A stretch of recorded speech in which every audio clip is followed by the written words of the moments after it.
এটা ভালো কাজ, ভালো কাজের সে নিয়ত করার সাথে সাথে আল্লাহ তাআলা সওয়াব লিখে ফেলে। সুবহানাল্লাহ বলবেন না? আর যদি সে ভালো কাজটা করে ফেলে, সম্পাদন করে ফেলে, কার্যকর করে, তখন এই আমলটা করার পরে তার 10 গুণ বৃদ্ধি পায়। আগে 1 গুণ লেখা হয়েছিল, যখন সে কাজটা ভালো কাজটা করে ফেলে, করা শেষ, তার আমল নামায় 10 গুণ লিখে দেওয়া হয়। সুবহানাল্লাহ বলবেন না? এই জন্য ভালো নিয়তের অনেক দরকার আছে। বলছি না, আস্তে পড়লেও সওয়াব, জোরে পড়লেও সওয়াব।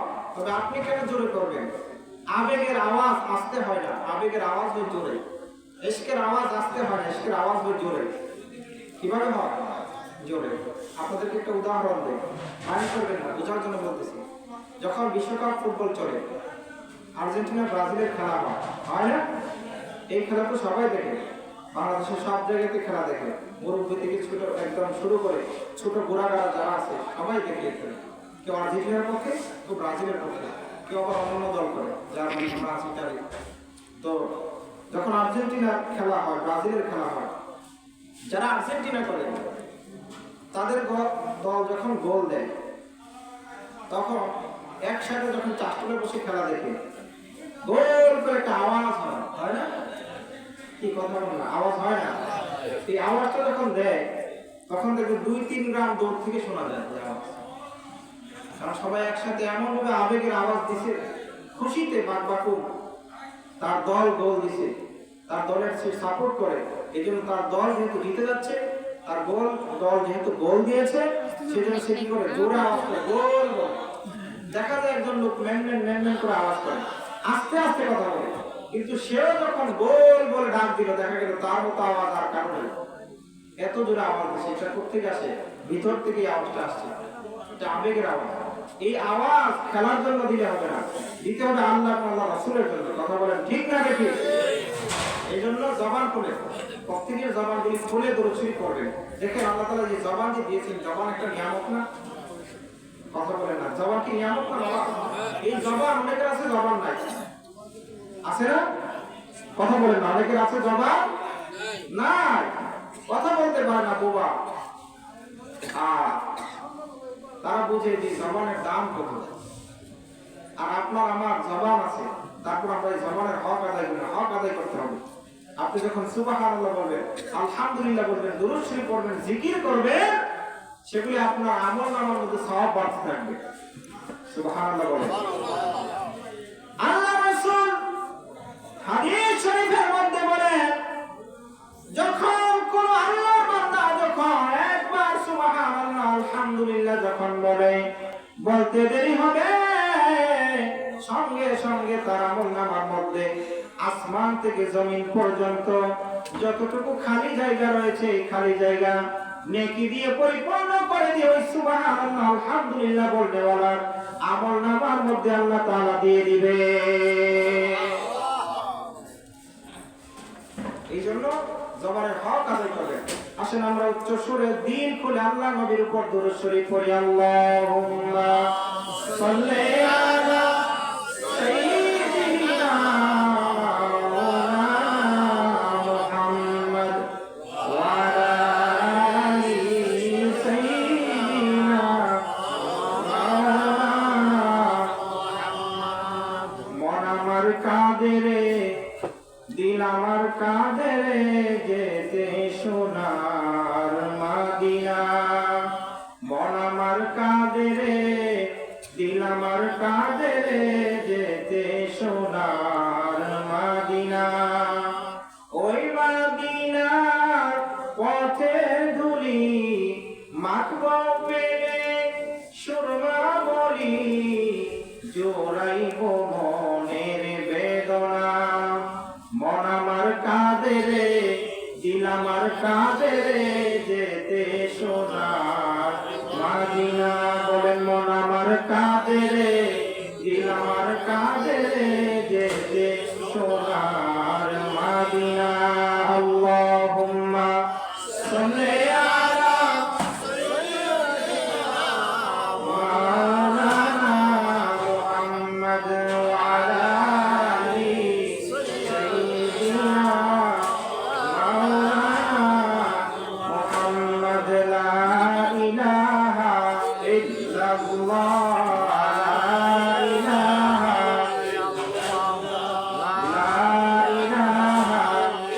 ইল্লাল্লাহ লা ইলাহা ইল্লাল্লাহ। এই কালিমা প্রচারিতে আসলেন নবী এই ধরাতে।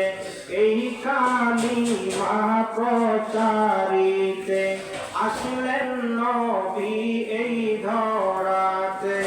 কত কষ্ট দিনে রাতে করলেন নবী সাল্লাল্লাহু আলা লা ইলাহা ইল্লাল্লাহ লা ইলাহা ইল্লাল্লাহ লা ইলাহা ইল্লাল্লাহ মুহাম্মাদুর রাসূলুল্লাহ সাল্লাল্লাহু আলাইহি ওয়াসাল্লাম।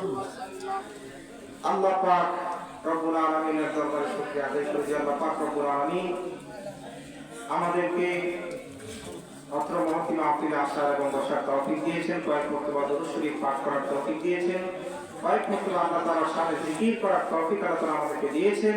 সেজন্য মহান আল্লাহ রব্বুল আলামিনের আলিশান বারগাহে কালিমাতুশ শুকর আদায় করে পড়ে আলহামদুলিল্লাহ।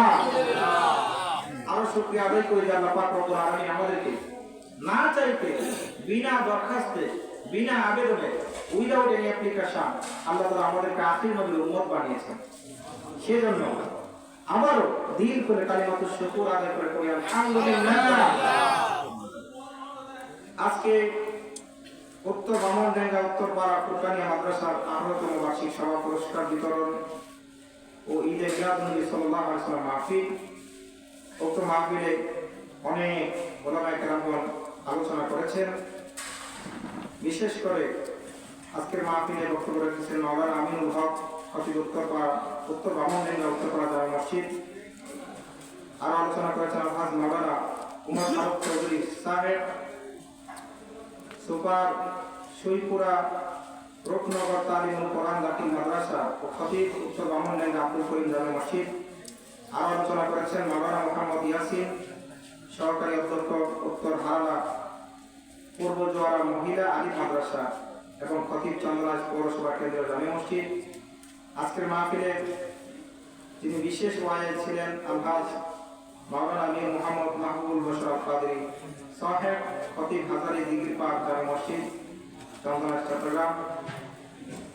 এবং বিশেষ করে আজকে যিনি মাহফিলের সভাপতিত্ব করছেন আলহাজ মোহাম্মদ নুরুল আমিন সাহেব, সভাপতি উত্তর বামনডাঙ্গা উত্তরপাড়া মাদ্রাসা পরিচালনা কমিটি।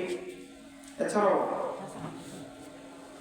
এখানে মাহফিল পরিচালনা কমিটির পক্ষে রয়েছে আলহাজ মোহাম্মদ নুরুল আমিন, মোহাম্মদ লোকমান হাকিম সহ এই মাহফিলের পরিচালক।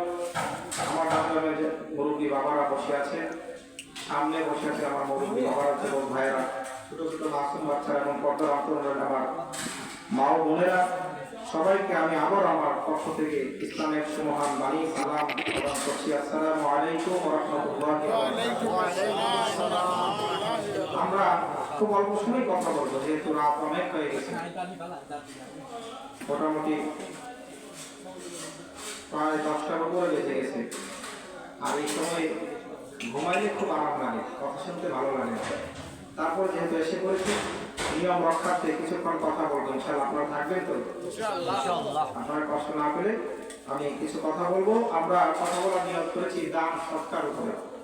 আমি খুব অভিভূত হয়েছি, খুবই ভালো লেগেছে আমার কাছে। আপনারা দেখলাম মাদ্রাসার জন্য আপনাদের মন পাগল করা, সবাই দিন উজাড় করে দান করেছে। আমি মাইক দিয়ে শুনেছি 5,000, 10,000, 15,000। এলাকার মানুষের মন বড়। আল্লাহ তাআলা আপনাদের সকলকে কবুল করুন, সকলে আমিন। এই দানে আপনার ধন কমে না। আমরা খালি চোখে যা দেখি সবসময় সেটা সত্য হয় না। আমি সুর দেই বা সুর না দেই, আমার কথাগুলি খুব মনোযোগ দিয়ে শুনবেন। যে কথাগুলি বলবো এগুলো ফেলানোর মতো কথা না, ফেলে দেওয়ার মতো কথা না। একটু মনোযোগ দিবেন, গভীর মনোযোগ দিয়ে শুনবেন। আমরা বাস্তবিকভাবে এই দুইটা চোখ দিয়ে যা দেখি এটা সবসময় সত্য হয় না। অনেক সময় আমরা মানুষের উপর ধারণা করে ফেলি, মনে করি যে এই লোকটা খারাপ, কিন্তু সে আমাদের চোখে মনে হচ্ছে খারাপ, কিন্তু সে এমন ভালো কাজ করে যেটার মাধ্যমে আল্লাহর দরবারে সে মকবুল হয়ে গেছে। সুবহানাল্লাহ বলবেন না? খালি চোখে অনেক সময় সত্য দেখা যায় না। তো আমাদের কাছে মনে হয় যে আমরা যখন 5,000 টাকা আমাদের পকেট থেকে বের করে দিয়ে দিলাম, এটা মনে হয় আমাদের 5,000 টাকা লস হয়ে গেল, কমে গেল। মূলত আমাদের এই দানের মাধ্যমে আমাদের টাকা কমে না, বরঞ্চ বাড়ে। সুবহানাল্লাহ বলবেন না? এটা আমার কথা না, নবীজির কথা, আল্লাহর কথা। নবীজিও হাদিস শরীফের মধ্যে বলেছেন, কেউ যদি আল্লাহর রাস্তায় 1 টাকা দান করে, দুনিয়াতে আল্লাহ পাক, দুনিয়াতে, আখিরাতের প্রতিদান তো অসীম। সেই হিসাব কোরআন এবং হাদিসে দেওয়া হয়েছে। আপনার হাশরের ময়দানে অনেক গুণ বাড়িয়ে দেওয়া হবে। কিন্তু দুনিয়াতে আল্লাহ পাক যে ব্যক্তি দান করবেন, কমপক্ষে তাকে 10 গুণ আল্লাহ তাআলা এই দুনিয়াতেই দিবেন। এটা আল্লাহর ওয়াদা। জোরে বলবেন না সুবহানাল্লাহ? 10 গুণ তাকে দুনিয়াতেই বাড়িয়ে দিবেন। এটা আল্লাহ তাআলার ওয়াদা। আল্লাহ তাআলার কথার মধ্যে কোনো মিথ্যা আছে? নবীজিও ওয়াদা দিয়েছেন যে আল্লাহ তাআলার রাস্তায় যদি কেউ 1 টাকা দান করে, আল্লাহ তাআলা অবশ্যই তাকে দুনিয়াতে 10 গুণ দিবেনই দিবেন। দেওয়ার পরে তাকে দুনিয়া থেকে নিবেন। সুবহানাল্লাহ বলবেন না? নবীজির কথায় কোনো মিথ্যা আছে? যদি বলেন যে নবীজির কথায় মিথ্যা আছে, ঈমান থাকবে? সাথে সাথে ঈমান গিয়ে তাল গাছে, আর তাল গাছে পড়বে খাড়া, ঈমান শেষ।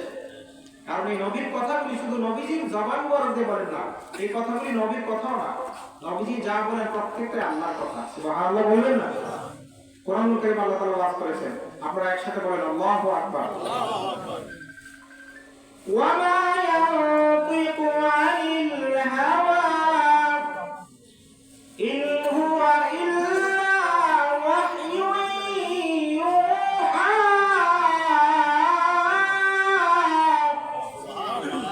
আল্লাহু আকবার বলেন, একসাথে বলেন আল্লাহু আকবার। কোরআন তেলাওয়াতের লাস্টে কি বলবেন? আল্লাহু আকবার। একসাথে বলেন তো আল্লাহু আকবার। ওয়া মা ইয়ানতিকু আনিল হাওয়া ইন হুয়া ইল্লা ওয়াহয়ুন ইউহা। আল্লাহ তাআলা বলেন, ওয়া মা ইয়ানতিকু আনিল হাওয়া, আমার বন্ধু মনের থেকে যা আসে, মনের ভিতরে যা কিছু আসে সেই কথাটাই বলে দেন না, যা মনে আসে তাই বলেন না। প্রত্যেকটা আমি আল্লাহ তাআলা বলি, ইন হুয়া ইল্লা ওয়াহয়ুন ইউহা। আমি ওয়াহী করার পরে বন্ধু জবান মুবারক করে। এছাড়া বন্ধু আমার কথা ছাড়া আমার বন্ধু জবান দিয়ে আর কোনো কথা বলেন না। প্রত্যেকটা আমি আল্লাহর পক্ষ থেকে ওয়াহী। জোরে কোন সুবহানাল্লাহ। সেই নবী যে ওয়াদা দিয়েছেন, আল্লাহর রাস্তায় দান করলে দুনিয়াতেই 10 গুণ দেওয়া হবে। সুবহানাল্লাহ বলবেন না? দেখেন আল্লাহ তাআলা যে আয়াত কারিমা খুব ধরে তেলাওয়াত করেছে, আপনারা আগে সরল অনুবাদ খেয়াল করেন, তারপর কিছু ব্যাখ্যা করবেন। আল্লাহ তাআলা বলছেন, মাসালুল লাযীনা ইউনফিকুনা আমওয়ালাহুম ফী সাবিলিল্লাহ। আল্লাহ পাক বললেন, মাসালুল লাযীনা ইউনফিকুন, যারা আল্লাহর রাস্তায় দান করে, যারা আল্লাহর রাস্তায় সদকা করে, তাদের উদাহরণ হচ্ছে আমওয়ালাহুম ফী সাবিলিল্লাহ, আল্লাহর রাস্তায় যে তাদের ধন সম্পদ, তাদের মালগুলি যে আল্লাহর রাস্তায় দান করেছে, এগুলির উদাহরণ হচ্ছে কামাসালি হাব্বাতিন, এটা একটা বীজের মতো। বীজ আছে না, প্রত্যেকটা এই যে আপনার গাছ গাছালি আছে, প্রত্যেকটা শস্যের বীজ আছে। বীজ থেকে কিন্তু সবকিছু হয়। ধানের বীজ আছে, আলুর বীজ আছে, পেঁয়াজের বীজ আছে, এই যে এখানে কাঠ গাছ আছে, কাঠ গাছেরও বীজ আছে। একটা বীজ থেকে কিন্তু এই গাছটা হয়েছে। কি কথা বলে ঠিক না? আল্লাহ তাআলা বলছে যে আল্লাহর রাস্তায় যে তারা দান করে মুমিন বান্দারা, এই দানের সম্পর্কটা একটা বীজের মতো। কিসের মতো? একটা বীজ, শস্য দান। أنبتت 7 سنابل في كل سنبلة 100 حبة। সুবহানাল্লাহু আকবার। আল্লাহ তাআলা বললেন, এই একটা শস্যের মতো, একটা শস্য দানার মতো, বীজের মতো। এই বীজটা যখন জমিনের মধ্যে রোপণ করা হয়, এই বীজ থেকে 7টি শীষ বের হলো। কয়টা শীষ? একটা বীজ থেকে কয়টা শীষ বের হয়েছে? 7টা। আমরা যে ধান গাছ রোপণ করি, এখানে একটা থেকে দেখবেন কয়েকটা বের হয়। কথা বলেন ঠিক না? আপনি রোপণ করার সময় চিকন কয়েকটা আপনি গাছ রোপণ করলেন, কিছুদিন পরে এটা এত মোটা হয়ে যাবে, ঠিক না? বলা হচ্ছে যে একটা বীজের মতো, বীজটা যখন জমিনে রোপণ করা হয় সেটা কিছুদিন পরে 7টা শীষ সেখান থেকে বের হবে। সুবহানাল্লাহ বলবেন না? আল্লাহ দানের উদাহরণ দিচ্ছেন আমাদেরকে বোঝার জন্য। কোরআনের ভাষা কত সহজ, কত সুন্দর। সুবহানাল্লাহ বলেন। এই কোরআন শরীফের ভাষা কিন্তু সহজ, হাদিসের ভাষা সহজ। আমি ঢাকা বিশ্ববিদ্যালয় থেকে আরবি ডিপার্টমেন্ট থেকে পড়ালেখা করেছি। আমাদের আরবি অন্যান্য যে বই আছে এগুলির পড়া অনেক কঠিন, কিন্তু কোরআন হাদিসের পড়া অনেক সহজ। সুবহানাল্লাহ বলবেন না? আল্লাহ তাআলা বান্দার জন্য সহজ চান, কঠিন চান না। এই জন্য আমাদের যে গাইড বুক, এটা আমাদের জীবন বিধান, আমাদের সংবিধান, এটা আল্লাহ তাআলা সহজ করে দিয়েছেন যাতে সকলেই এটা বুঝতে পারে। সুবহানাল্লাহ বলবেন না? দেখেন এত সহজ একটা বইয়ের ভিতরে সব সাবজেক্ট আল্লাহ তাআলা ইনক্লুড করেছে, অন্তর্ভুক্ত করেছেন। সুবহানাল্লাহ বলবেন না? আমরা যখন দুনিয়াতে বিভিন্ন বিষয়ে অনার্স মাস্টার্স করি, সামাজিক বিজ্ঞানের আলাদা বই, তারপর অর্থনীতির আলাদা বই, রসায়নের আলাদা বই, অ্যারাবিকের আলাদা বই, ইংরেজির আলাদা বই, বাংলার আলাদা বই। কিন্তু আল্লাহ তাআলা রাসূলের উপর সর্বশ্রেষ্ঠ একটি মুজিজা আল কোরআন, এই গ্রন্থ দিয়েছেন। এখানে সব বিষয়ের অন্তর্ভুক্তি রয়েছে। সুবহানাল্লাহ বলবেন না? কি সামাজিক, কি রাজনৈতিক, কি সাংস্কৃতিক, কি পারিবারিক, কি রাষ্ট্রীয়, কি আন্তর্জাতিক, কি রসায়ন, কি আপনার মেডিকেল সায়েন্স, প্রত্যেকটি বিষয়ের অন্তর্ভুক্তি এখানে রয়েছে। সুবহানাল্লাহ বলবেন না? আল্লাহ তাআলা বলেছেন তিবিয়ানান লিকুল্লি শাই, আমি আমার এই কোরআনের মধ্যে, এই আসমানি গ্রন্থের মধ্যে আমি সব কিছুর ডিটেইলস বর্ণনা দিয়েছি। সুবহানাল্লাহ বলবেন না? এই জন্য এখানে অনেক সায়েন্টিফিক থিওরিও আছে কোরআনুল কারীমের মধ্যে। যে থিওরিগুলো আবিষ্কার হয়েছে 20-50 বছর আগে, অথচ এই কোরআনুল কারীম নাযিল হয়েছে 1500 বছর আগে। কয় হাজার বছর? সবাই বলেন কয় হাজার বছর? 1500 বছর আগে কোরআনুল কারীম নাযিল হয়েছে। সেই থিওরি বিজ্ঞানীরা আবিষ্কার করছে মাত্র 20-50 বছর আগে। তাহলে বুঝেন এই কোরআনুল কারীম সবচেয়ে বড় মুজিজা। কথা বলেন ঠিক না বেঠি? বলছি আমি কোরআনুল কারীমের ভাষা কত সহজ, আল্লাহ তাআলার ভাষা কত সাবলীল, সুন্দর করে বোঝাচ্ছেন যে একটা বীজের মতো যারা দান করে আল্লাহর রাস্তায়, এটা একটা বীজের মতো যখন জমিনে রোপণ করলো কিছুদিন পরে সেখান থেকে 7টি শীষ বের হলো। ফি কুল্লি সুনবুলাতিন মিআতু হাব্বা, সেই 7টি শীষ থেকে আবার প্রত্যেকটার মধ্যে 100 করে দানা। সুবহানাল্লাহ বলবেন না? তাহলে কত হলো? 7টিতে 100 করে 700। বুখারী শরীফের মধ্যে হাদিস আছে, বলা হচ্ছে যারা আল্লাহর রাস্তায় দান করবে, ভালো কাজ করবে, আল্লাহ তাআলা তাকে 10 গুণ সওয়াব দিবেন। সেই 10 গুণ থেকে ইলা 700, আল্লাহ তাআলা সেই 10 গুণ থেকে 700 গুণ পর্যন্ত বৃদ্ধি করে দিবেন। সুবহানাল্লাহ বলেন। তাহলে বলে আল্লাহ তাআলা বান্দার পক্ষে না বিপক্ষে? পক্ষে। আল্লাহ তাআলা চান কোন একটা ওসিলা দিয়ে বান্দাকে ক্ষমা করে দেওয়ার জন্য। সুতরাং জান্নাতে যাওয়া সহজ, কিন্তু আমরা ঘুরে ঘুরে জাহান্নামের পথে যাই, যেটা কঠিন। জাহান্নামে যাওয়া কঠিন, খারাপ কাজ করা কঠিন। আমি এগুলো জুমার আলোচনাতে বলি। দেখেন যারা মদের ব্যবসা করে, মদ কি হালাল না হারাম? সবাই জানেন না মনে? আমি এখান থেকে দেখতে পাচ্ছি অনেকের মুখ বন্ধ, স্টপ করে আছে। আল্লাহর রাস্তায় একটু মুখ খোলেন, বলেন মদ কি হালাল না হারাম? হারাম। কিন্তু সেই মদের ব্যবসা যখন করে, সেই ব্যবসাটা কি হালাল হবে? সেটাও হারাম। তো মদের ব্যবসা যারা করে, মদ যারা নিয়ে আসে, বা গাঁজা, আফিম, বিভিন্ন ট্যাবলেট, বাবা, ইয়াবা, যা কিছু আছে এগুলো যখন নিয়ে আসে, সবার সামনে দিয়ে নিয়ে আসে? কথা বলে না?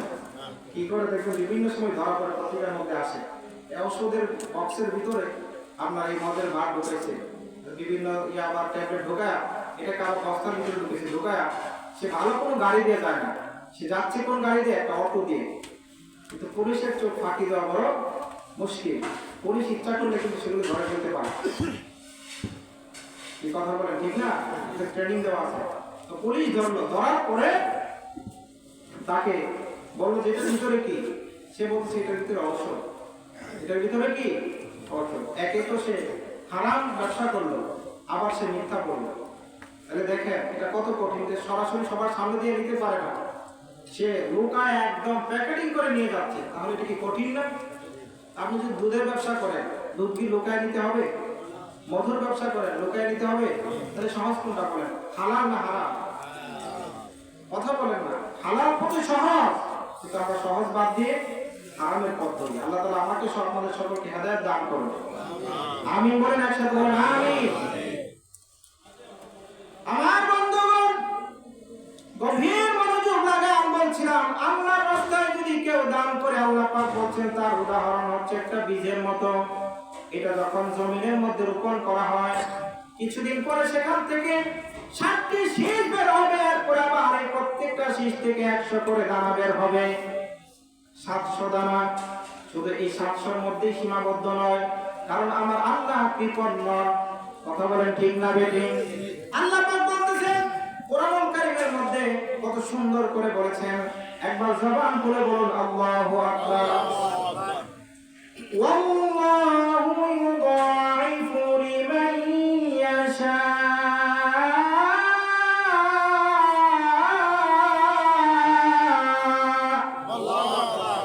আল্লাহ পাক বললেন, আল্লাহ তাআলা সেখান থেকে শুধু 700 পর্যন্ত সীমাবদ্ধ না, আল্লাহ পাক রব্বুল আলামিন চাইলে সেখান থেকে অগণিত আরো বেশি বেশি গুণ সওয়াব দান করে। আল্লাহ তাআলা বলছেন শুধু 700 গুণ না, আল্লাহ তাআলা চাইলে লিমান ইয়াশা, আল্লাহ তাআলা যার জন্য চাবে অগণিত দিবেন, আনলিমিটেড, উইদাউট লিমিটেশন, কোনো ধরনের সীমা রেখা নাই।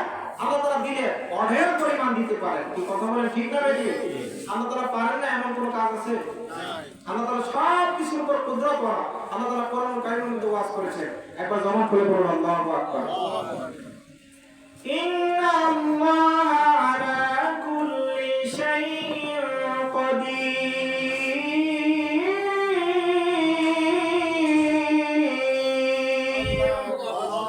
আল্লাহ তাআলা বলেন, আমি আল্লাহ পাক সব কিছুর উপর কুদরত ওয়ালা, আমি পারি না এমন কোনো কাজ নাই। বান্দা তোমার কাছে যেটা অসম্ভব, আমি রব্বুল আলামিনের কাছে এটা সবচেয়ে বেশি সম্ভব। জোরে বলুন সুবহানাল্লাহ। আল্লাহ তাআলা চাইলে 700 গুণ থেকে আরো বেশি গুণ দিতে পারেন, আনলিমিটেড দিতে পারেন। তাহলে বলে দান সৎকার করা দরকার আছে না নাই? জোরে করা আছে না নাই? আল্লাহ পাক বলেছেন আল্লাহু ওয়াসিউন আলিম। আল্লাহ তাআলা প্রাচুর্যময়, আল্লাহর কাছে কোনো কিছুর অভাব নাই। সারা দিন যদি আল্লাহ তাআলা নিয়ামত বিলাইতে থাকেন, তারপর আল্লাহর ভান্ডার শেষ হবে? আল্লাহ তাআলা সব কিছুই জানেন। এই জন্য দান করা দরকার আছে না নাই? বাস্তব হাদিস থেকে একটা উদাহরণ আপনাদেরকে দিই। আল্লাহর নবী মেয়ের নাম ফাতেমা রাদিয়াল্লাহু তাআলা আনহা। তিনি কি জান্নাতি না জাহান্নামী? সবাই বলেন জান্নাতি না জাহান্নামী? জান্নাতি না, তিনি সাইয়্যিদাতু নিসাই আহলিল জান্নাহ, সমস্ত জান্নাতি মহিলাদের সর্দার। সুবহানাল্লাহ বলবেন? একসাথে বলেন সুবহানাল্লাহ। সমস্ত জান্নাতি মহিলাদের সর্দার সে মা ফাতেমা। ওনার ঘরের মধ্যে একবার খাবার নাই, 3 দিন পর্যন্ত চুলায় আগুন ধরে না। বলে আপনাদের এই এলাকায় উত্তর বামনডাঙ্গায় এমন কোন ঘর আছে 3 দিন পর্যন্ত খাবার দাবার সবকিছু বন্ধ, চুলায় আগুন ধরে না? এরকম হয়েছে? যত গরিবই হোক 3 বেলা ঠিকই তারা হয়তো কেউ ভালো খাবার খায়, অন্যরা এর চেয়ে নিম্নমানের খাবার খায়, কিন্তু না খেয়ে কেউ থাকে না। নবীজির মেয়ের জীবন কেমন ছিল দেখেন। তারপরে তারা আল্লাহকে ভুলে না, রাসূলকে ভুলে না, দিন ছাড়ে না। সুবহানাল্লাহ বলবেন না? ওই অবস্থায় তারা দান করতে তারা কৃপণতা করতো না। সুবহানাল্লাহ বলবেন না? আর আমাদের অভাব নাই, তারপর আল্লাহর রাস্তায় দান করতে চাই না। মা ফাতেমা ঘরের মধ্যে 3 দিন পর্যন্ত খাবার নাই। আলী এসে বললেন, মা ফাতেমা রে, ফাতেমা ঘরের মধ্যে কি আছে দাও। বললেন, স্বামী 3 দিন যাবত ঘরের চুলায় আগুন ধরে না, আপনি তো জানেন।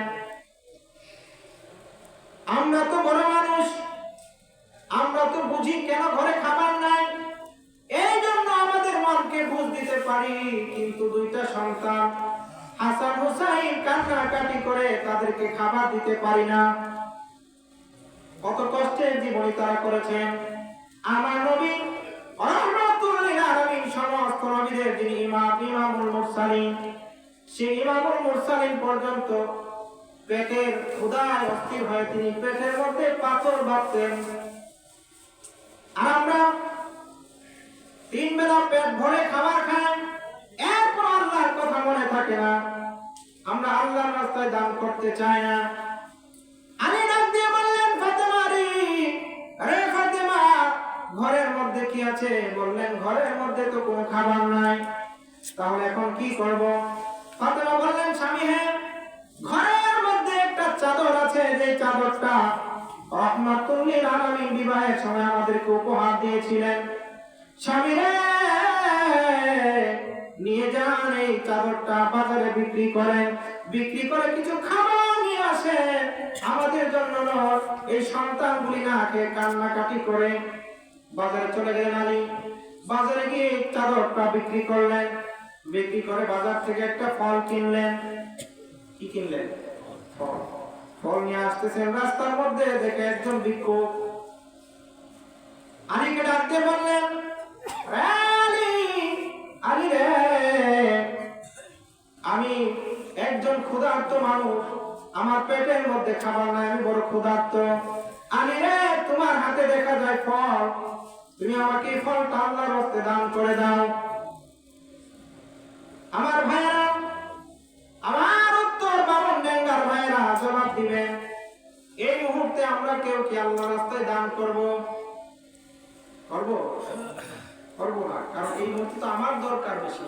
আমার ঘরে 3 দিন পর্যন্ত আমার চুলার মধ্যে আগুন ধরে না, আমার ঘরের বাচ্চাগুলি না খেয়ে আছে। পৃথিবীর কোন বাবা পারে না তার সন্তানের মুখে কান্না দেখে, কোন বাবা সহ্য করতে পারে না। সন্তানগুলি যখন কান্নাকাটি করে, এই মুহূর্তে তিনি বাজারে গিয়েছেন, যে চাদরটা আল্লাহর রাসূল উপহার দিয়েছিলেন এটা তারা বেচতে চান নাই, তারপর বাধ্য হয়ে বাজারে বিক্রি করলেন। বিক্রি করে যখন ফল নিয়ে যখন রাস্তা দিয়ে আসতেছেন, ভিক্ষুক ডাক দিয়ে বললেন, রে আলী, আমি বড় ক্ষুধার্ত, আল্লাহর রাস্তায় এই ফলটা তুমি আমাকে দিয়ে দাও, দান করে দাও। আলী রে, রে আলী, আল্লাহর রাস্তায় যদি কেউ 1 টাকা দান করে, আল্লাহ পাক তাকে 10 গুণ দান করবেন, এটা আল্লাহ তাআলা ওয়াদা করেছেন। আলী রে, তুমি আমাকে এই ফলটা দিয়ে দাও, আল্লাহ তাআলা তোমাকে আরো 10 গুণ দিবে। আলী রাদিয়াল্লাহু তাআলা ফজিলতের কথা শুনে, দানের ফজিলত শুনে, সদকার ফজিলত শুনে আর সহ্য করতে পারতেছেন না। কি দিনওয়ালা ছিলেন, আল্লাহু আকবার বলেন, কি ঈমান তাদের। এই জন্য তো আল্লাহ তাআলা বলেছেন যে তোমরা ঈমান আনো। আল্লাহ তাআলা কোরআন কারীমে বলেছেন, ঈমান আনো সাহাবীদের মতো। আমিনু কামা আমানান নাস। আল্লাহ তাআলা বললেন, ঈমান আনো সাহাবীদের মতো। কাদের মতো? সাহাবীদের মতো ঈমান আনো। তাদের ঈমান কত শক্তিশালী। আবু বকর দেখেন না, এখন তো রজব মাস চলতেছে, আমার সাবজেক্ট এটা না, সুযোগ পাইলে অন্যদিন ইনশাআল্লাহ বলবো।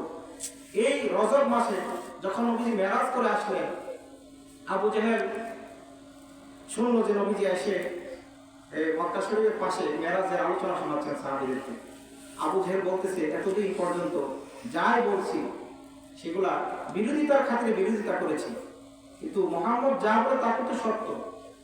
এই সত্যবাদী হওয়ার কারণে, আমানতদার হওয়ার কারণে বিধর্মীরা পর্যন্ত নবীজির কাছে আমানত রাখত। সুবহানাল্লাহ বলবেন না?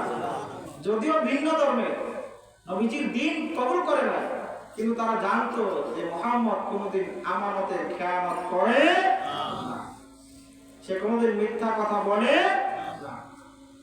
আবু জেহেল বলতেছে, এতদিন তো আমরা বানায় বানায় বিরোধিতা করছে, কিন্তু আজকে এমন একটা সুযোগ পাইছি।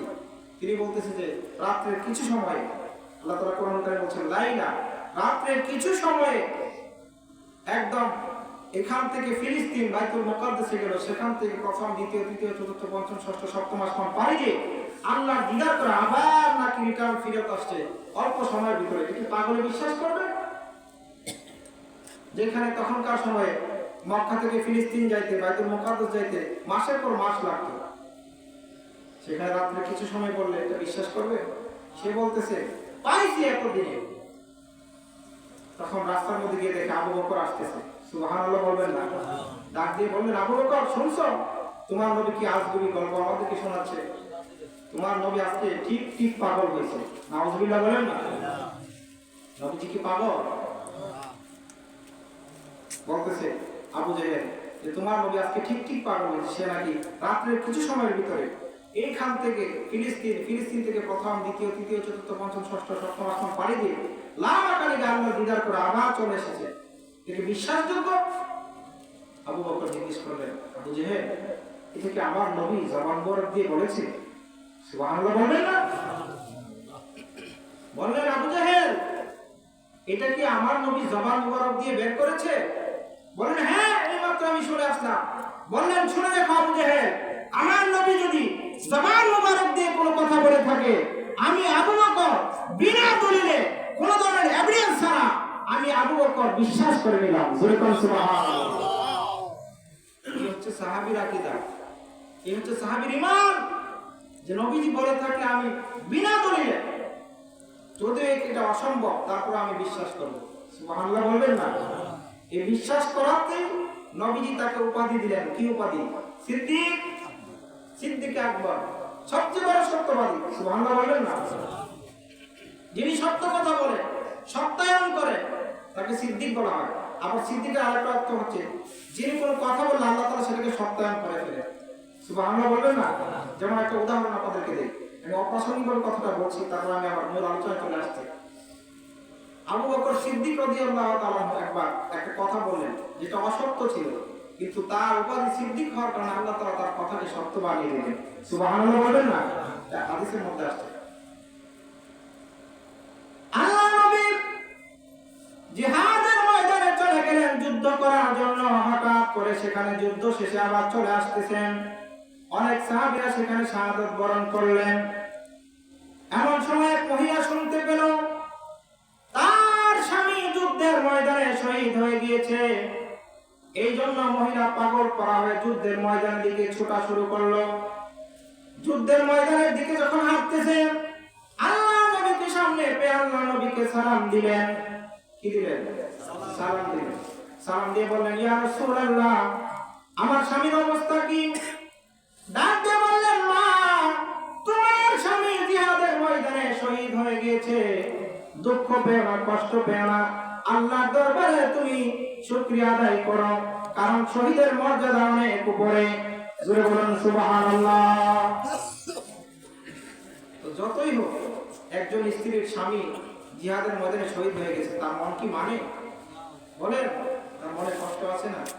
সে পাগল করা হয় আবার নবীজির কাছে জিজ্ঞেস করে আবার সামনে চলে গেল। একটু পরে দেখেন এই রাস্তা দিয়ে আবু বকর আসে। ডাক দিয়ে বললেন, আবু বকর, রে আবু বকর, আমার স্বামীর কি হয়েছে? আমার স্বামীর খবর দাও।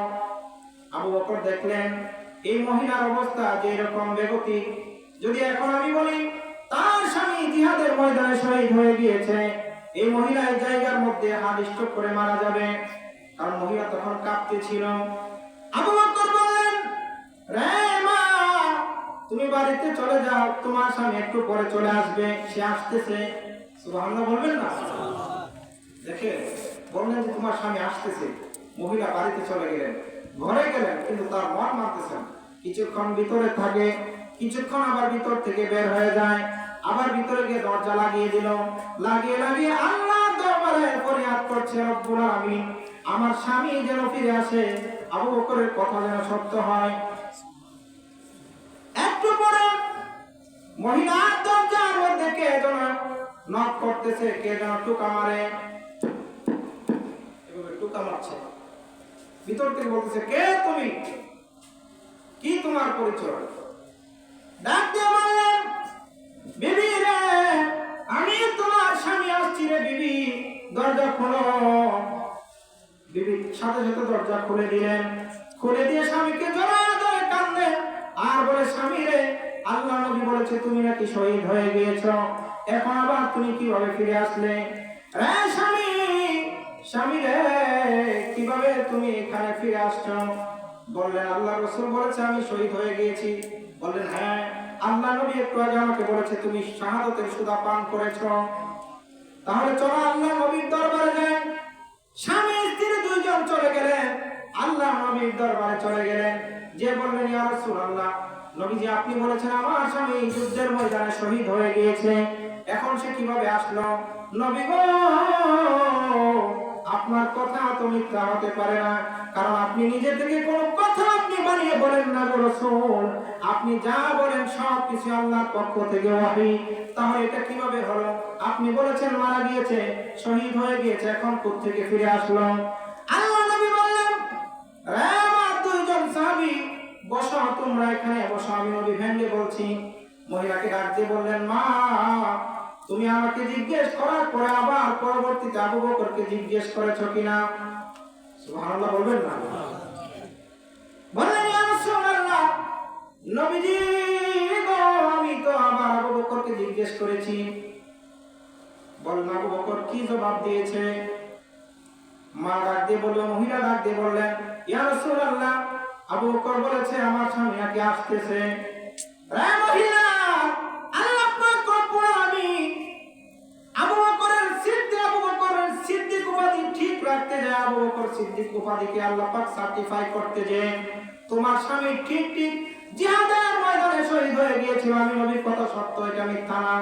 কিন্তু আবু বকরের কথাকে রব্বুল আলামিন সত্য করার জন্য তোমার স্বামীর ভিতরে আবার আল্লাহ পাক রূহ রিটার্ন ফিরত দিয়েছে। জীবন মৃত্যুর মালিক কে? আল্লাহ। আল্লাহ পাক কোরআনুল কারীমে ওয়াজ করেছেন, একবার জবান খুলে বলুন আল্লাহু আকবার। কুল ইন্না সালাতি ওয়া নুসুকি ওয়া মাহইয়ায়া ওয়া মামাতি লিল্লাহি রাব্বিল আলামিন।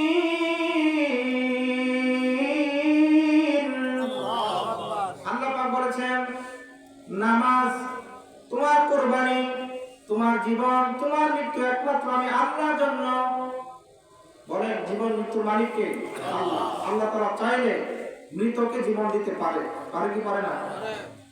ইউখরিজুল হাইয়া মিনাল মাইয়িতি ওয়া ইউখরিজুল মাইয়িতা মিনাল হাইয়্যি ওয়া তারযুকু মান তাশাউ বিগাইরি হিসাব। আল্লাহ পাক বলেন যে আমি আল্লাহ তাআলা যাকে চাই মৃত থেকে জীবন দিতে পারি, আবার আমি আল্লাহ পাক জীবিতকে মেরে ফেলতে পারি। আমি আল্লাহ পাক ইচ্ছা করলে সবকিছু পারি। সুতরাং আল্লাহ তাআলার কাছে একটা প্রাণ, এটা কোনো বিষয়ই না। বলেন, আবু বকর সিদ্দিকের কথাকে সত্য করতে গিয়ে আমি তার জীবনকে আবার রিটার্ন ফিরত দিয়েছি। সুবহানাল্লাহ। এই আবু বকর সিদ্দিকের জন্য দেখেন, সিদ্দিকের ঈমান যেমন ছিল, সিদ্দিকের ঈমান যেমন, আল্লাহ তাআলা তার সাথে ওইরকম ব্যবহার করেছে, একটা মিথ্যাকে সত্য বানিয়ে দিয়েছেন। সুবহানাল্লাহ। এই জন্য বলছিলাম, ঈমান হতে হবে কাদের মতো? সাহাবীদের মতো। কাদের মতো? সাহাবীদের মতো। আলী রাজি বললেন, রে বিক্ষু, তুমি ক্ষুধার্ত এবং তুমি ওয়াজ করেছ, কেউ যদি আল্লাহর রাস্তায় 1 টাকা দান করে তাহলে আল্লাহ পাক দুনিয়ার মধ্যে তাকে 10 গুণ দিবেন। আমার বিশ্বাস হয়ে গেছে। সঙ্গে সঙ্গে সে ওই ফলটা দান করে দিল। সুবহানাল্লাহ বলবেন? দেখেন, খোদার কথা ভুলে গেল, সন্তানের কথা ভুলে গেল, স্ত্রীর কথা ভুলে গেল। কি ঈমান তাদের! এই মুহূর্ত সে দান করা ত্যাগ করে না, আল্লাহর রাস্তায় তখনও দান করে। সুবহানাল্লাহ বলবেন? দান করে বাড়িতে চলে আসলো। বলেন, আমাদের স্ত্রীদের অবস্থা কি হবে যদি শুনে যে এই মুহূর্তে 3 দিন যাবত খাবার নাই, বাজার করে আসার সময় সেই বাজার আবার আরেকজনকে দান করে দিয়েছে, স্ত্রীরা কি করবে? রাগে একদম শেষ হয়ে যাবে না? মারামারিও শুরু হইতে পারে কোনো ঘরে। ফাতেমা এমনিতে জান্নাতের যে মহিলাদের সর্দার হন নাই, যখন ঘরে আসলেন, আসার পর বললেন, বিবি, আমি তো বাজার করে আসতেছিলাম, যে বিবি, রাস্তার মধ্যে আমাকে একজন দানের ফজিলত শোনালো। এই দানের ফজিলত শুনে আমি সহ্য করতে পারি না বিবি, আমি দান করে দিয়েছি আল্লাহর রাস্তায়, কিছুই নিয়ে আসতে পারিনি, খালি হাতে আসছি। স্ত্রী কি জবাব দেয়? সুবহানাল্লাহ বলেন না? ফাতেমা ডাক দিয়ে বললেন, স্বামী, হ্যাঁ রে আমার স্বামী, চিন্তা করবেন না, আল্লাহর রাস্তায় দান করেছেন, আমরা যেভাবেই হোক আমরা জীবন কাটিয়ে দেব। স্বামীরে আপনি একটা বড় ভালো কাজ করেছেন, আল্লাহ পাক আপনার এই দানকে কবুল করুন। জোরে বলুন সুবহানাল্লাহ। দেখছেন বাবা, 3 দিন ঘরের মধ্যে খাবার নাই, তারপর জান্নাতি পরিবেশ। সুবহানাল্লাহ বলবেন না?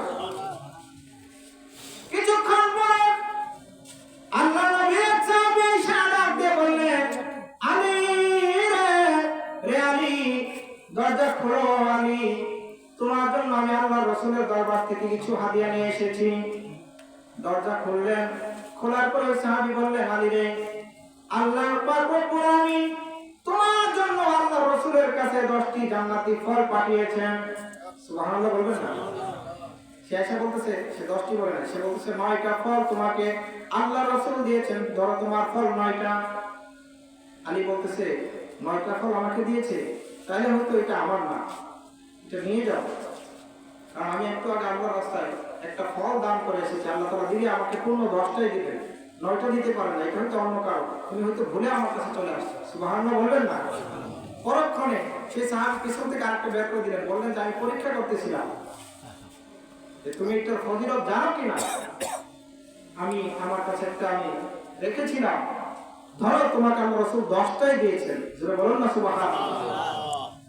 তাহলে বলেন আল্লাহর রাস্তায় দান করলে 10 গুণ পাওয়া যায় কিনা? যায়। এরকম ঈমান থাকতে হবে। আমরা তো না দেখে বিশ্বাস করি, আমরা নগদে বিশ্বাস করি, ঠিক না? এমনিতে সারাদিন দেখবেন আমরা নামাজ কাজা করে বসে থাকবো, ফজর নামাজ পড়বো না, কিন্তু যখন ডায়াবেটিস হবে, হাসপাতালে যাওয়ার পরে, মেডিকেলে যাওয়ার পরে যখন একদম সুইটি ঢুকে সব কিছু চেক আপ করে যখন বলবে যে হ্যাঁ তোমার ডায়াবেটিস হয়েছে, তখন আর ফজরের সময় ঘুম নাই, ওঠে ব্যায়াম করে, নগদে রোগ ধরা পড়ছে, এখন ব্যায়াম করে। আর জান্নাত তো বাকি, এই জন্য আমাদের এই জান্নাতের প্রতি, এগুলোর প্রতি পরিপূর্ণ ঈমান নাই। বলতে পারি যে আমরা বিশ্বাস করি, আসলে আমরা বিশ্বাস করি না। বিশ্বাস করতে হবে, ঈমানকে পাকাপোক্ত করতে হবে। আল্লাহ তাআলা কোরআনুল কারীম এই জন্য বলেছেন, উদখুলু ফিস-সিলমি কাফা, পরিপূর্ণভাবে তোমরা মুসলমান হও। মুখে বলবো যে মানি, কিন্তু কাজে কর্মে আমরা বোঝাবো যে আমরা মানি না, বিশ্বাস করি না, এরকম হবে না। এই জন্য আল্লাহর রাস্তায় বেশি বেশি কি করতে হবে? দান করতে হবে। সাহাবীদের দেখেন এই কঠিন সময় তারা দান সৎকার করতে ভুলে নাই। সুবহানাল্লাহ বলবেন না? এই জন্য আল্লাহ তাআলা তাদেরকে বিনিময় দিয়েছেন। এবং এই সাহাবীদেরকে আল্লাহর রাসূল বলেছেন, আসহাবিকা নুজুম, আমার সাহাবী এক একজন আসমানের তারকার মতো। সুবহানাল্লাহ। শুধু তাই নয় আমার বন্ধুরা, আমার ভাইয়েরা, গভীর মনোযোগ লাগা। আল্লাহর রাসূল সাল্লাল্লাহু আলাইহি ওয়াসাল্লাম একবার মসজিদে নববীতে বসে গেলেন। মসজিদে নববীর মধ্যে বসে বসে তিনি ডাকতেছেন, রে সাহাবীরা, তাবুকের ময়দানে যুদ্ধের মধ্যে যাব, কে আছো আল্লাহর রাস্তায় তোমরা দান করো প্রত্যেকের সামর্থ্য অনুযায়ী। মসজিদে নববীর বারান্দার মধ্যে বসে বসে আল্লাহর রাসূল এভাবে আহ্বান করে, কে আছো আল্লাহর রাস্তায় দান করো, আমি নবী তাবুকের যুদ্ধে যাব, যুদ্ধের মধ্যে অনেক খরচ আছে, আল্লাহর রাস্তায় দান করো। সব সাহাবীরা দান করতে শুরু করলো, সবাই দান করলো সাধ্য মতো। একটু পরে খলিফা, দ্বিতীয় খলিফা ওমর ফারুক এসে বললেন, ইয়া রাসূলুল্লাহ, ধরেন ধরেন আমার ঘরে সব সম্পত্তিকে আমি অর্ধেক করে অর্ধেক আমার ঘরের মধ্যে রেখেছি, আর অর্ধেক আপনার জন্য নিয়ে এসেছি। নবী গো, আপনি এগুলি আল্লাহর রাস্তায় আপনি কবুল করুন। বললেন রাখো। একটু পরে আসলেন আবু বকর সিদ্দিক রাদিয়াল্লাহু তাআলা আনহু। উনি কি করলেন? ঘরের হান্ডি পাতিল সুই সুতা সহ যা আছে লোটা সব একসাথে নিয়ে নবীজির সামনে রাখছেন। সুবহানাল্লাহ বলবেন না? নবীজি বুঝতে পেরেছেন, নবীজির সাথীকে অবশ্যই ছিলেন, ভালো করে ছিলেন, কি কথা বলেন ঠিক না? যখন দেখলেন সুই সুতা হান্ডি পাতিল সব এই গাটুরির ভিতরে, তিনি বুঝতে বাকি নাই আল্লাহর রাসূল যে ঘরের মধ্যে কোনো কিছুই বাকি রাখেন না। সুবহানাল্লাহ বলবেন না? ডাক দিয়ে বললেন, আবু বকর, হযরত ওমর অর্ধেক সম্পত্তি এনেছে, তুমি কি এনেছো? আবু বকর বললেন, ইয়া রাসূলুল্লাহ, আমার ঘরের মধ্যে কোনো কিছু আমি অবশিষ্ট রাখি নাই, যা ছিল আমার ঘরের মধ্যে আমি 100% সব কিছু আপনার কদমের মধ্যে কুরবান করে দিয়েছি।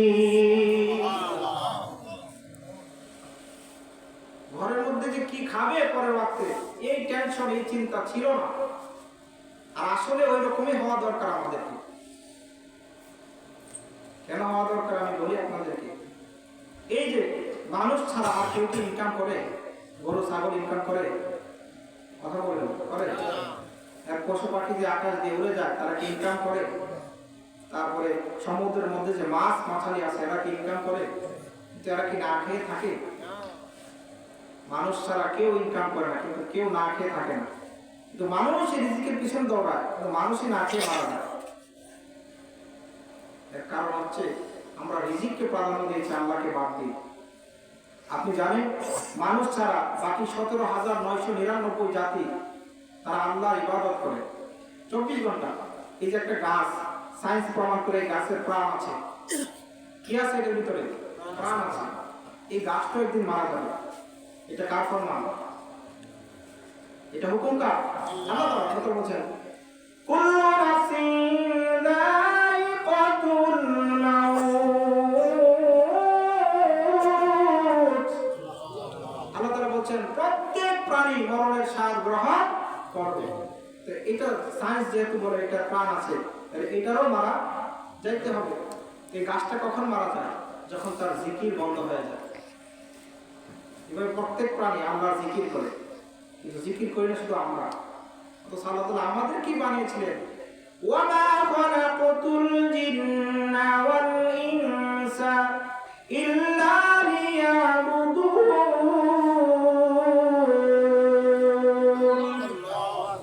আল্লাহ পাক বলেছেন মানুষ এবং জিনকে আমি আমার ইবাদত করার জন্য বানিয়েছি।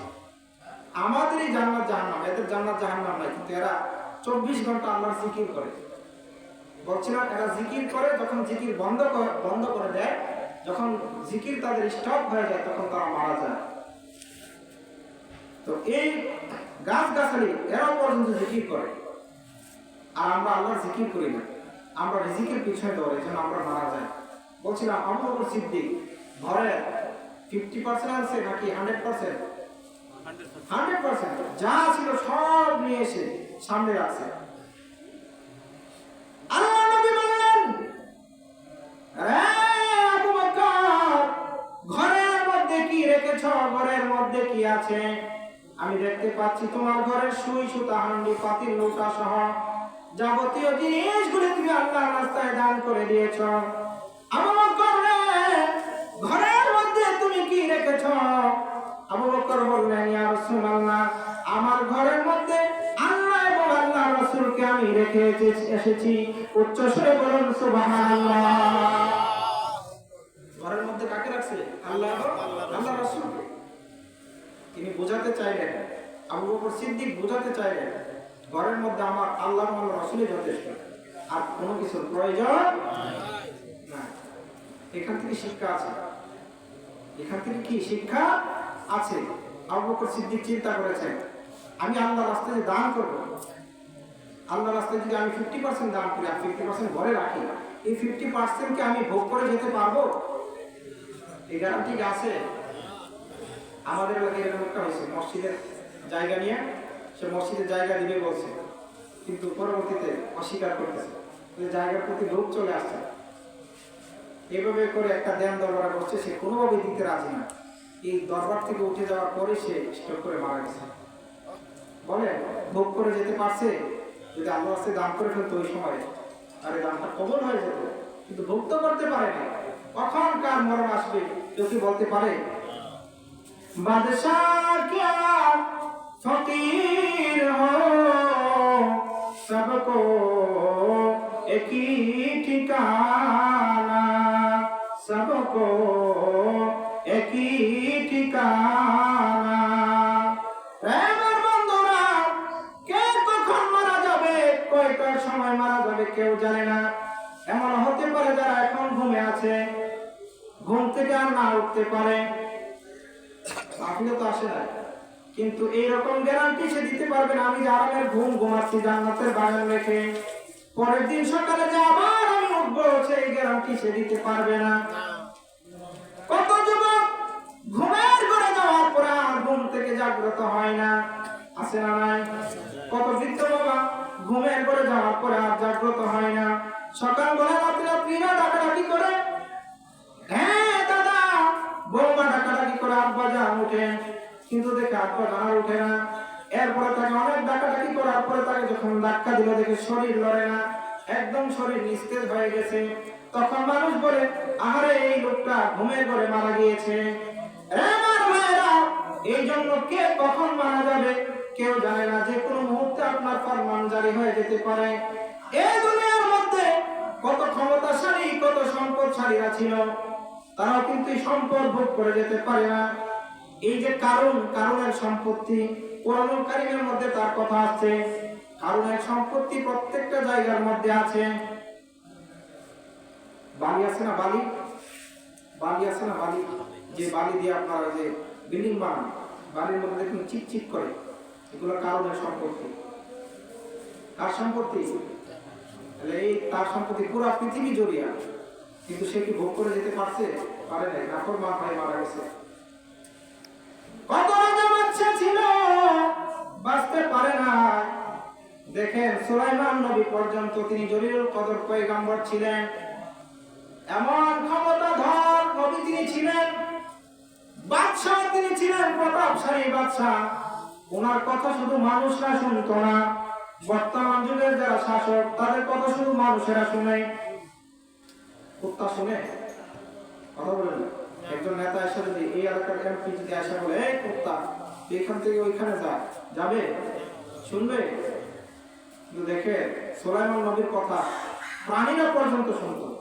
যদি বলতো, হে ঘোড়া তুমি এখান থেকে ওইখানে যাও, ঘোড়াটা হেঁটে হেঁটে এখান থেকে ওইখানে চলে যেত। বাতাসকে যদি বলতেন, বাতাসে উত্তর থেকে দক্ষিণে তুমি প্রবাহিত হও, সাথে সাথে প্রবাহিত হয়ে যেত। সমুদ্রের মাছ পর্যন্ত ওনার কথা শুনতো, জিন জাতিরা ওনার কথা শুনতো। ওনার যে তখতে সুলাইমান, সেটা জিন জাতিরা বহন করে নিয়ে যাইতো। সমস্ত সৃষ্টি জগতের মানুষ তার কথা শুনতো, প্রাণীরা তার কথা শুনতো, বন জঙ্গল আর বাঘ হরিণ পর্যন্ত তার কথা শুনতো। উচ্চ স্বরে বলুন সুবহানাল্লাহ। আল্লাহ তাআলা ওনাকে ক্ষমতা কম দিয়েছেন না বেশি? কথা বলেন না, কম না বেশি? সে আল্লাহর নবী সুলাইমান আমাদের প্রথম কিবলা ফিলিস্তিন বাইতুল মুকাদ্দাস নির্মাণ করেন। যখন নির্মাণ করতেছেন, এটা তিনি জিন জাতিদেরকে দিয়ে বানাচ্ছিলেন। শ্রমিক কারা? জিন জাতি। সুবহানাল্লাহ বলবেন না? জিন জাতিরা যে কাজ করে, এটা কি তাড়াতাড়ি নাকি আস্তে আস্তে হয়? তাড়াতাড়ি, খুব দ্রুত। জিন জাতিরা যখন বানায়, সুলাইমান নবী দাঁড়ায় দাঁড়ায় পাহারা দেয়। আমরা যখন বিল্ডিং করি তখন শ্রমিকরা যাতে কাজে ফাঁকি না দিতে পারে, আমরা অনেক সময় তদারকি করি না? এটা থাকবে। সুলাইমান নবী দাঁড়ায় পাহারা দিচ্ছে, কারণ যদি পাহারা না দেয় জিন জাতিরা বড় দুষ্ট, ওরা দেখা যাবে যে কাজ ফলায় বসে বসে আড্ডা দিবে। আল্লাহর নবী সুলাইমান নবী দাঁড়ায় দাঁড়ায় পাহারা দেয়। এমন সময় এসে একজন যুবক সুন্দর আকৃতির চেহারা নিয়ে ওনার সামনে দাঁড়িয়ে সালাম দেয়, আসসালামু আলাইকুম। কি দিলেন? সালাম। একসাথে বলেন না বাবা, কি দিলেন? সালাম। তিনি উত্তর দিলেন, উত্তর দিয়ে জিজ্ঞেস করলেন, রে যুবক, কে তুমি? কি তোমার পরিচয়? তোমাকে তো ইতিপূর্বে কখনো দেখি নাই, আমি তো আমার এই শহরের সমস্ত যুবকদেরকে চিনি। তুমি কে? কোথায় তোমার বাড়ি ঘর? কে তুমি? পরিচয় দাও। যুবক, তোমার পরিচয় তাড়াতাড়ি দাও, এত সুন্দর চেহারা তোমার, কোথা থেকে আসছো? তুমি যদি দূর থেকে আসতো, তোমার চেহারার মধ্যে বোঝা যাইতো তুমি একজন মুসাফির, কারণ দূর থেকে হেঁটে হেঁটে আসলে সে ক্লান্ত থাকতো। তুমি তো একদম শান্ত, কে তুমি? কোথা থেকে আসছো? ডাক দিয়ে বললেন, হে আল্লাহর নবী সুলাইমান, আপনি ঠিক ধরেছেন, আপনি আমাকে ইতিপূর্বে দেখেন নাই, আমি আপনার শহরে কোনো যুবক না। আল্লাহর নবী, আমি হইলাম আল্লাহর মালাকুল মউত জমদূত আজরাইল। উচ্চ স্বরে বলুন সুবহানাল্লাহ। একটু নড়েচড়ে বসলেন সুলাইমান নবী। হ্যাঁ, আমার কি যাওয়ার সময় হয়ে গেছে? হ্যাঁ আল্লাহর নবী, ঠিক ধরেছেন, আপনার যাওয়ার সময় হয়ে গেছে। আল্লাহ পাক আপনার জান কবজ করার জন্য আমাকে পাঠিয়েছে। রে মালাকুল মউত, একটু সময় দাও, আমি আল্লাহর ঘর বানাচ্ছি। আমি যদি এখন মারা যাই, জিন জাতিরা কাজ বন্ধ করে দিবে, তারা বড় দুষ্ট জাতি। বলেন হুজুর বেয়াদবি মাফ করবেন, এক সেকেন্ড সময় দেওয়া যাবে না। কারণ আল্লাহ তাআলা কোরআনুল কারীমের মধ্যে বলেছেন, যখন কোন মানুষের মৃত্যু নামক জামদূত মালাকুল মউত আজরাইল যখন সামনে উপস্থিত হবে, এক সেকেন্ড পরেও তার মৃত্যু দেওয়া হবে না, জাস্ট টাইমে মৃত্যু হয়ে যাবে, যত সময়ে মৃত্যু হয়ে যাবে। এই ঘোষণা কার? আল্লাহ। জোরে কোন কার? আল্লাহ। আল্লাহ তাআলা কোরআনুল কারীমে বলেছেন, একবার জবান খুলে বলুন আল্লাহু আকবার। লিকুল্লি উম্মাতিন আজাল ফাইদা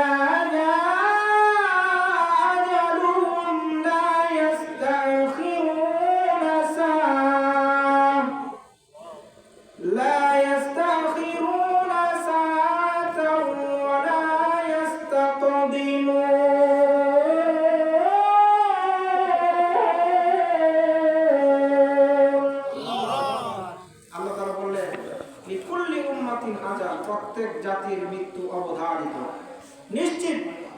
ফাইদা জা আজালুহা, আজালুহু, যখন তার মৃত্যুর সময় উপস্থিত হবে, লা ইস্তাখিরুনা সা, এক মুহূর্ত, এক সেকেন্ড দেরি করা হবে না। সুবহানাল্লাহ বলবেন না?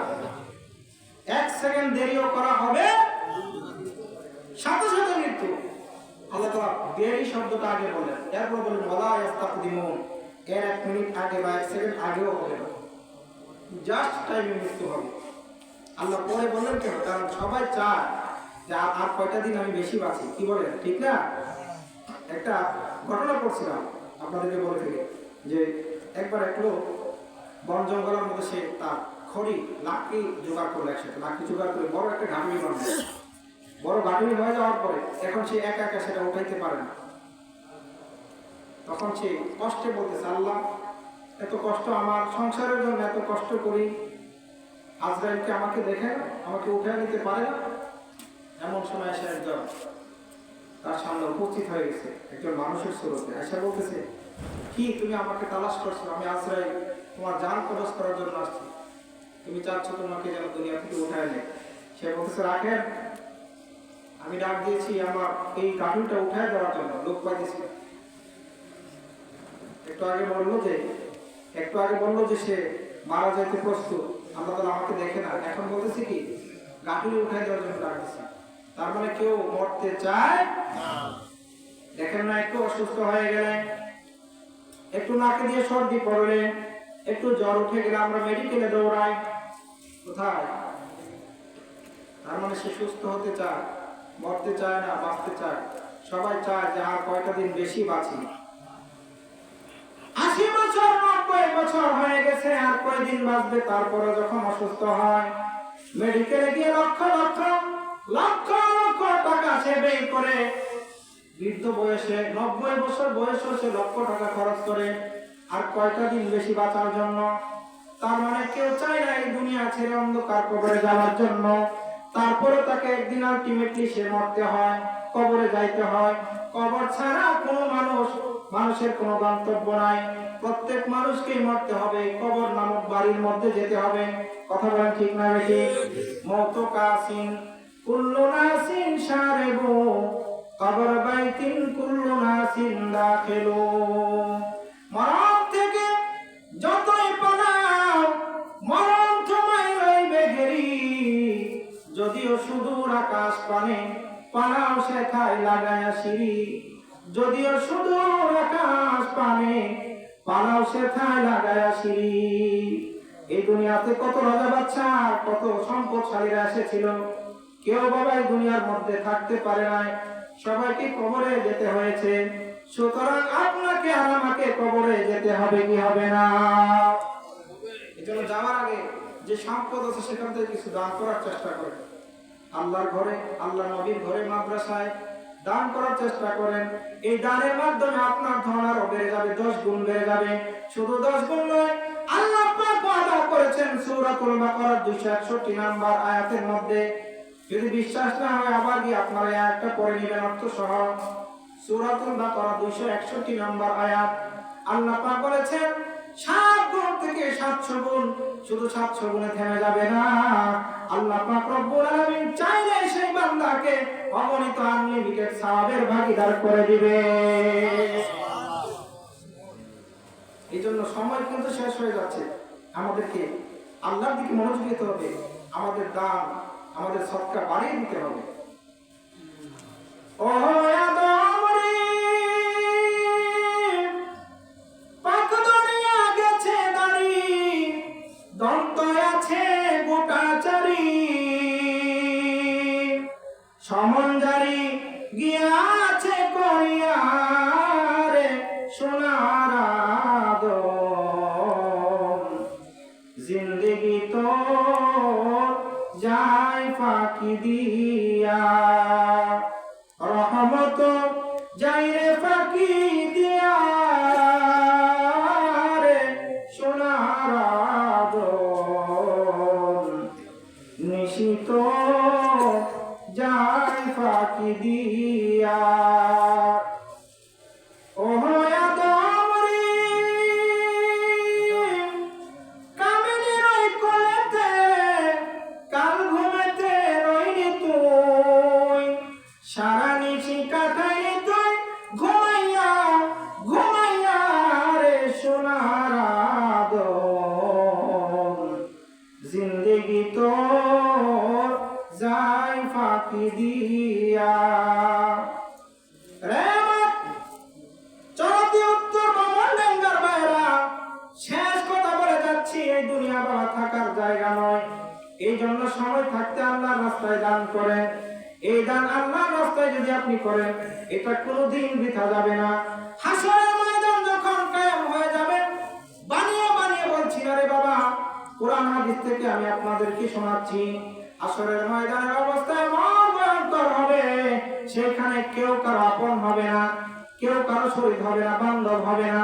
আল্লাহ পাক কোরআনুল কারীমের মধ্যে বলেছেন, ইয়াউমা ইয়াফিরুল মারউ মিন আখিহি ওয়া উম্মিহি ওয়া আবিহি ওয়া সাহিবাতিহি ওয়া বানিহি। আল্লাহ তাআলা বলেন, হাসরের ময়দানে ভাই ভাইকে দেখে পলায়ন করবে। কিরকম ভয়ঙ্কর অবস্থা হবে। আমি গতকাল সোশ্যাল মিডিয়াতে একটা ভিডিও দেখলাম, একটা মানুষ ফেরি থেকে নিচে পড়ে গেছে, তাকে উঠানোর জন্য সব মানুষ পাগল করা হয়ে গেছে, শেষে উঠাইলে অনেক কষ্ট করে, অনেকক্ষণ সময় লাগছে, 5 মিনিট, তাকে নিচে থেকে টাইনা উপর উঠেছে। হাসরের ময়দানে বিপদে পড়ার পরে কেউ এগিয়ে আসবে না, বরং আল্লাহ তাআলা বললেন 30 পারার মধ্যে, ইয়াউমা ইয়াফিরুল মারউ মিন আখি, ভাই ভাইকে দেখার পরে সে পলায়ন করবে। অনেকে প্রবাসী ভাইরা আছেন, যখন প্রবাস থেকে 5 বছর 10 বছর পরে যখন এয়ারপোর্টে আসে, পরিবারের লোকগুলি তাকে আগায় আনতে যায়, ভাইরা তাকে যায় হায়েস্ট গাড়ি নিয়ে যায়, যায় কিনা? এরপরে যখন এয়ারপোর্টে নামে, নামার পরে 2 ভাই ধরে গলাগলি করে কান্নাকাটি করে, ভাই কত বছর ধরে তোর সাথে দেখা নাই। হাসরের ময়দানে কখন আপনি উঠবেন সেটার কোনো গ্যারান্টি নাই। কোটি কোটি বছর পরে ভাই ভাইকে দেখার পরে উচিত ছিল ভাই ভাইকে দেখে দৌড়ে গিয়ে তাকে জড়ায় ধরবে, কান্নাকাটি করবে, রে ভাই তোকে আমি কোটি কোটি বছর ধরে দেখি না, আয় একটু কোলাকুলি করি। কিন্তু কোরআন হাদিস বলে ভাই ভাইকে দেখার পরে সে পালিয়ে যাবে, দৌড়ায় যাবে। পুলিশকে দেখলে যেমন আসামি পলায়ন করে দৌড়ায় ভাগে, ভাই ভাইকে দেখে দৌড়ায় পলাবে। কেন পলাবে? ভাই চিন্তা করবে আজকে এই কঠিন দিনে সবাই নাফসি নাফসি নাফসি নাফসি করছে, সবাই নিজের চিন্তায় পেরেশান। আজকে যদি ভাইয়ের সাথে দেখা হয়, আর বড় ভাই যদি ডাক দিয়ে বলেন, রে ছোট ভাই দুনিয়াতে তোর জন্য কত কষ্ট করলাম, ফ্যামিলির বড় সন্তান ছিলাম, এই ফ্যামিলির জন্য আমি অনেক খাটুনি করেছি, অনেক খাটাখাটনি করে আমার জীবনটা ফ্যামিলির জন্য আমি ব্যয় করে ফেলেছি, আজকে তুমি আমাকে একটা নেকি দিয়ে তুমি আমাকে সাহায্য করো। এই কথা যদি বলে ফেলে আমি কিভাবে মুখ দেখাবো? না দিয়েও তো পারবো না। এই জন্য সে ভাই থেকে পলায়ন করবে। ওয়া উম্মি ওয়া আবি, বলতে পারেন হুজুর ভাই যেহেতু পলায়ন করবে, মা বাবা হয়তো আগে আসবে। না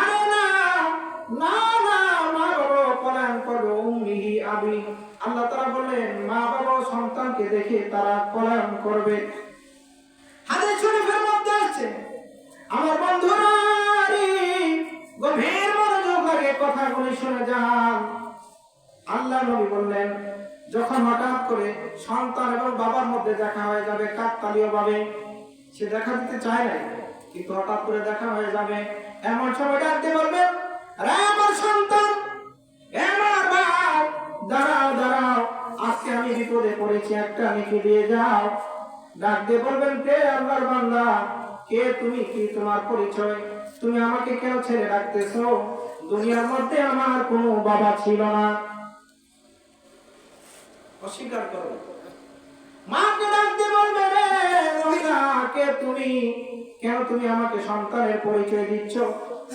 আমি তোমাকে চিনি না, দুনিয়াতে আমার কোনো মা ছিল না। এরপরে আল্লাহ তাআলা বললেন, ওয়া সাহিবাতিহি ওয়া বানি। বলতে পারেন হুজুর, ভাই ভাইকে দেখে পলায়ন করবে, মা বাবা পলায়ন করবে, হয়তো সাদের স্ত্রী পাশে থাকবে, বন্ধু বান্ধব পাশে থাকবে, কারণ বন্ধু বন্ধুকে কঠিন সময় ভুলে যায় না, যদি সে প্রকৃত বন্ধু হয়। দেখবেন তার ফ্যামিলির সবাই তাকে পরিত্যাগ করেছে, কিন্তু বন্ধু আগে আসে। স্ত্রী তাকে ছেড়ে যায় না, বৃদ্ধকালে ওই স্ত্রী স্বামীকে ছেড়ে যায় না, সে স্ত্রী পর্যন্ত, সে প্রাণের বন্ধু পর্যন্ত, যে বন্ধু তার জন্য মানুষের সাথে মারামারি করতো, জীবন পর্যন্ত বাজি রাখতো, সেই বন্ধু পর্যন্ত বলবে আমার দুনিয়াতে কোনো বন্ধু ছিল না, পলায়ন করবে। স্ত্রী স্বামীকে দেখে পলায়ন করবে। সেই কঠিন মুহূর্তে আপনি যখন আল্লাহর রাস্তায় যখন দান করবেন, আপনার সেই সমস্ত দানগুলি পাহাড়ের মতো বড় হয়ে দেখা দিবে। আল্লাহ পাক বলবেন, হে আমার বান্দা, এগুলি তোমার নেক আমল, ধরো, এগুলো আজকে নিয়ে যাও, তোমার আমল ডান হাতে ধরো। ডাক দিয়ে বললেন, ডাক দিয়ে সে বলবে, রব্বুল আলামিন, দুনিয়ার মধ্যে আমি এত নেকি তো করি নাই, আমি গুনাহগার, এত নেক কোথা থেকে আসলো? ডাক দিয়ে বলবেন, হে আমার বান্দা, হে আমার বান্দা, শোনো, তুমি যে ওই যে উত্তর বামনডাঙ্গা মাদ্রাসায়, ফুরকানিয়া মাদ্রাসায় দান করেছিলে, বান্দারে, দান করেছো তুমি 5,000, 10,000, আজকে আমার দরবারে ট্রিলিয়ন ট্রিলিয়ন হয়ে গিয়েছে, ধরো এগুলি সব তোমার নেক আমল, বিনিময়ে তুমি, আমি রব্বুল আলামিন তোমাকে জান্নাতের ফয়সালা দিয়ে দিলাম। সেই সময় যারা দান করবে তাদের পক্ষে আল্লাহ রাসূলও সুপারিশ করবে, সুবহানাল্লাহ বলবেন না? কঠিন সময়ে আল্লাহ রাসূল বলেন, এই দান সদকা অপমৃত্যু থেকে মানুষকে বাঁচায়। দেখেন দুনিয়াতে তার পুরস্কার। অনেকে আছে না, গাড়ির চাকা নিচে পড়ে একদম পিষে গেছে, এরকম মরণ হয় না, পানিতে ডুবে গেছে, ওই আগুনের মধ্যে পড়ে তার শরীর একদম জ্বলছে গেছে, শরীরের কোনো অংশ খুঁজে পাওয়া যায় না, আছে না? আল্লাহ রাসূল বললেন, আল্লাহর রাস্তায় যারা দান করবে তাদেরকে অপমৃত্যু থেকে হেফাজত করা হবে, তাদের মৃত্যু হবে খুব সুন্দর, এবং তাদের পেরেশানি দূর করে দেওয়া হবে। আমি একটু আগে বললাম, সকলে চায় একটু বেশি বাঁচার জন্য, কেউ মরতে চায় না। আল্লাহ রাসূল বলেন, আল্লাহর রাস্তায় যে ব্যক্তি দান করবে, আল্লাহ পাক রব্বুল আলামিন তার হায়াতকে লম্বা করে দিবে। আর হাসরের মধ্যে নবীজি, এই যে মানুষ কোটি কোটি কোটি কোটি মানুষ বলবে নাফসি ইয়া নাফসি, এখানে একসাথে যদি আপনারা সকলে ইয়া নাফসি ইয়া নাফসি করেন, এটা ভয়াবহ আওয়াজ হবে। হাসরের ময়দানে হযরত আদম আলাইহিস সালাম থেকে শুরু করে একদম শেষ মানুষটা পর্যন্ত কোটি কোটি কত মানুষ যে থাকবে, এখন হিসাব কিতাব নাই, সকলে ইয়া নাফসি করবে। কি একটা ভয়ঙ্কর আওয়াজ হয়ে যাবে। সেই এতগুলো আওয়াজের ভিতর থেকে যারা আল্লাহর রাস্তায় দান করবে, নবী তাদের জন্য বলে উঠবে, ইয়া উম্মতি ইয়া উম্মতি ইয়া উম্মতি, জোরে কোন সুবহানাল্লাহ। সেজন্য দান সদকা করা দরকার, আছে না নাই? আল্লাহ তাআলা আমাদের সকলকে আল্লাহর রাস্তায় বেশি বেশি করে দান সদকা করার তৌফিক দান করুন। আরেকটা কথা বলি, সব সময় আল্লাহর শুকরিয়া আদায় করবেন। আল্লাহ পাক আমাদেরকে এই বডিতে যে শেষ করে দিচ্ছে, আমার আলোচনা শেষ, এখনই দোয়া হয়ে যাবে নিরাপদ হয়ে, আপনাদেরকে শেষ নসিহত করছি। শোনেন সবাই, আমরা এখানে সবাই মুসলমান না? কথা বলেন না, সবাই কি মুসলমান? আমরা যেন 5 ওয়াক্ত নামাজ পড়ি, দেখেন, এই নামাজ হচ্ছে আল্লাহর শুকরিয়া আদায় করার একটি বড় হাতিয়ার, বড় মাধ্যম।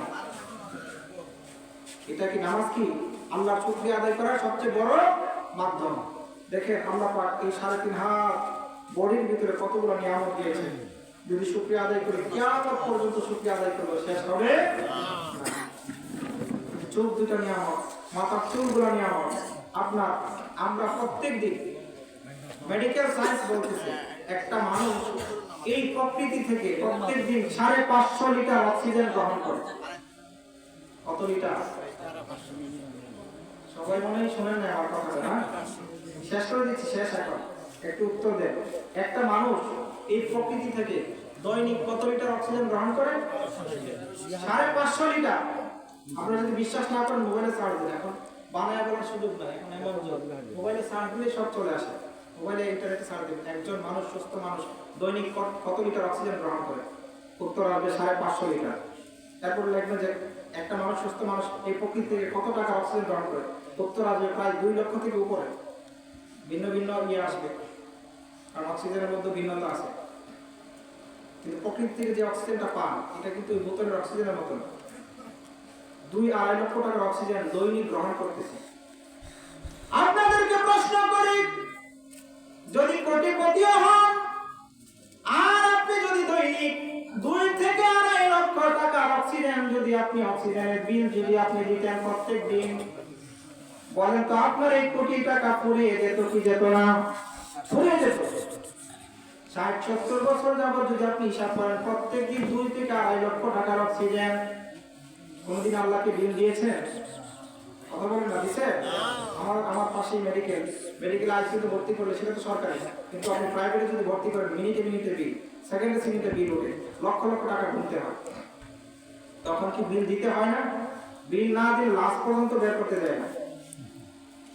আর আমি আল্লাহ পাক আপনাকে আমাকে দৈনিক 550 লিটার অক্সিজেন সাপ্লাই দিচ্ছে, এরপর নামাজ পড়ি না, আল্লাহর ইবাদত করি না, শুকরিয়া আদায় করি না। আল্লাহ পাক বলেছেন যদি বান্দা শুকরিয়া আদায় করো, আমি তোমার নিয়ামত আরো বাড়িয়ে দেব। লা ইন শাকারতুম লাযীদান্নাকুম ওয়া লা ইন কাফারতুম ইন্না আযাবী লাশাদীদ। আল্লাহ পাক বলছেন যে বান্দা আমার শুকরিয়া, আমি যে নিয়ামত দিয়েছি শুকরিয়া আদায় করো। যদি শুকরিয়া আদায় করো আমি আরো নিয়ামত বাড়িয়ে দেব। আর যদি শুকরিয়া আদায় না করো, নিয়ামত তো যাবে, বরঞ্চ তোমার উপর আযাব আসবে। এই জন্য আমাদের উপর যে গজব আযাব আসে এগুলো আমাদের হাতের কামাল। দাওয়াত করা, আমরা ইনভাইট করে নিয়ে আসি। আল্লাহ পাক কোরআনে বলছেন যাহারাল ফাসাদু ফিল বাররি ওয়াল বাহরি বিমা কাসাবাত আইদিন নাস। আল্লাহ তাআলা বলেন যে তোমাদের উপর যে বিপদ আপদ আসে এগুলো সব তোমাদের হাতের কামাল। হাতের কামাল মানে কি? আমরা কাউকে যখন ডাকি, এ ভাই তুমি এদিকে আসো, কি দিয়ে ডাকি? হাত দিয়ে। আল্লাহ তাআলা বাচন ভঙ্গি কত সুন্দর দেখেন। আল্লাহ তাআলা বলতেছে তোমরা এগুলো হাত দিয়ে ডেকে নিয়ে এসো। সুতরাং আমাদের নিয়ামতের শুকরিয়া আদায় করা দরকার আছে না? এই জন্য আপনাদেরকে আমি সাজেশন দেব, আপনারা 5 ওয়াক্ত নামাজ অবশ্যই পড়বেন, এটা কোনোদিন ছেড়ে দিবেন না। আল্লাহ তাআলা আমাদের সকলকে 5 ওয়াক্ত নামাজ পড়ার তৌফিক দান করুন, বেশি বেশি করে নেক আমল করার তৌফিক দান করুন, বেশি বেশি করে আল্লাহর রাস্তায় দান সদকা করার তৌফিক দান করুন। সকলে বলুন আমিন। আমি শুকরিয়া আদায় করছি যারা এই মাহফিলের আয়োজন করেছে, যারা যা কিছু দিয়ে, শ্রম দিয়ে, টাকা দিয়ে, বুদ্ধি দিয়ে, বিবেক দিয়ে বিভিন্নভাবে পরিশ্রম করে এবং যারা এখানে উপস্থিত হয়েও এখানে শরীক হয়েছেন, প্রত্যেকে মঙ্গল কামনা করছি। প্রত্যেকে উপস্থিত আল্লাহ তাআলা কবুল করুন। ওমা আলাইনা ইল্লাল বালাগ। আসুন আমরা নবীকে দাঁড়ায় সালাম দেই। আ নবী সালাম